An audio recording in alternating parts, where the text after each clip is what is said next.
ஆண்டவராகிய இயேசு கிறிஸ்துவின் நாமத்தில் என் அன்பின் வாழ்த்துக்கள். இந்த நாளிலேயும் இந்த செய்தியின் மூலமாய் உங்களை சந்திப்பதில் மகிழ்ச்சி அடைகிறேன். இன்றைக்கு நம்முடைய தியானத்திற்காக தெரிந்து கொள்கிற வேத வசனம் உபாகமத்தின் புஸ்தகம் 31 அதிகாரம் 8 வசனம். நீ பயப்படவும் கலங்கவும் வேண்டாம். நீ பயப்படவும் கலங்கவும் வேண்டாம். கர்த்தர் தாமே உனக்கு முன்பாக போகிறவர்.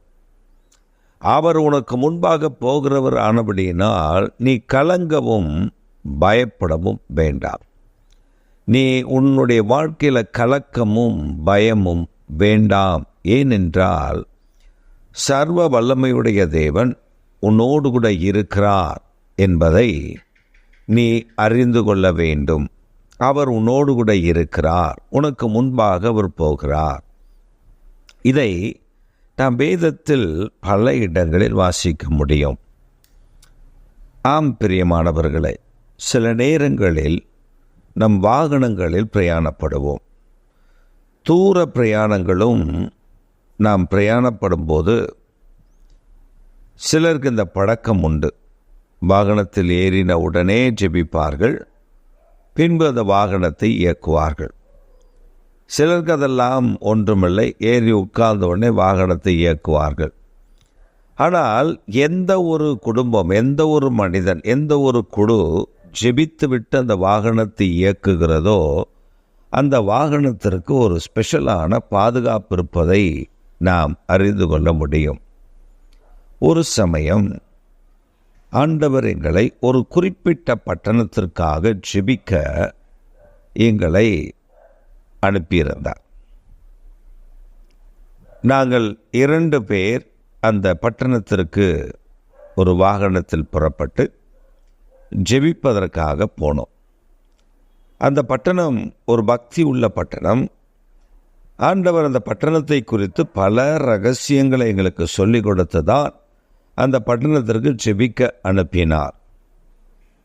It is not an easy job to get into a city and pray for that.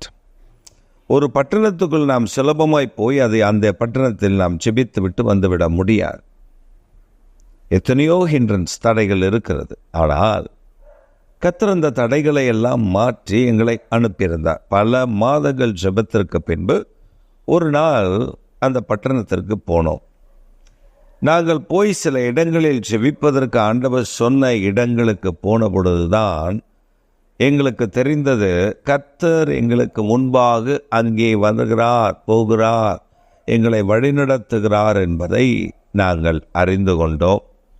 நாங்கள் போன நிறைய இடங்களில் அந்த இடங்கள் முழுவதும் பல காரியங்கள் நடந்திருப்பதை கண்டோம்.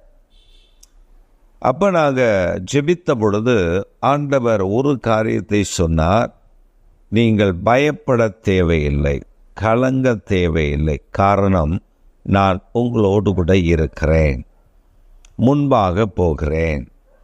அப்போ அந்த பட்டணத்தில் போய் நாங்கள் பல இடங்களில் ஜெபிக்க, அந்த பட்டணத்தின் ஆசீர்வாதத்திற்காக, அந்த மக்களின் ஆசீர்வாதத்திற்காக ஜெபிக்க கர்த்தர் எங்களுக்கு அனுக்கிரகம் செய்தார். இன்றைக்கும் உங்களுடைய வாழ்க்கையிலையும் என் வாழ்க்கையிலையும் செய்ய வேண்டும் என்று ஆண்டவர் விரும்புகிற காரியம் ஒன்றுதான். நாம் அவரை முன்னிறுத்தி காரியத்தை செய்வது, காரியத்தை நடப்பிப்பது.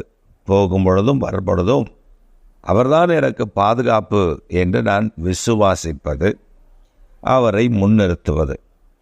ஒரு வேலைக்கு போகிறோம், நம்முடைய பணங்களில், நம்முடைய கரங்களில் இருக்கிற பணங்களை, நம்முடைய கரத்தில் இருக்கிற பணங்களில் கொஞ்சத்தை எடுத்துக்கொண்டு அந்த வேலையை முடிக்க பிரயாசப்படுகிறோம். சில நேரங்களில் நஷ்டமாவதும் உண்டு.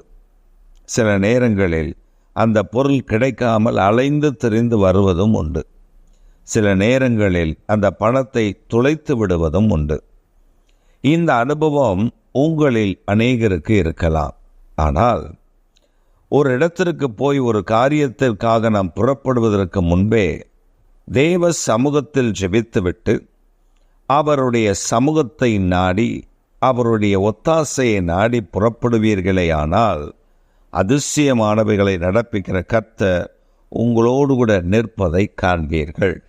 ஆச்சரியமானவைகளை அவர் செய்வார். ஒரு சின்ன விஷயமோ பெரிய விஷயமோ அவரை முன்னிறுத்தி பாருங்கள், அதிசயங்களை நீங்கள் காண முடியும். இன்றைக்கு உங்களுக்கு அதை கற்றுக் கொடுக்க விரும்புகிறார். உங்கள் வாழ்க்கையில் எத்தனையோ பிரச்சனைகள் வரலாம்.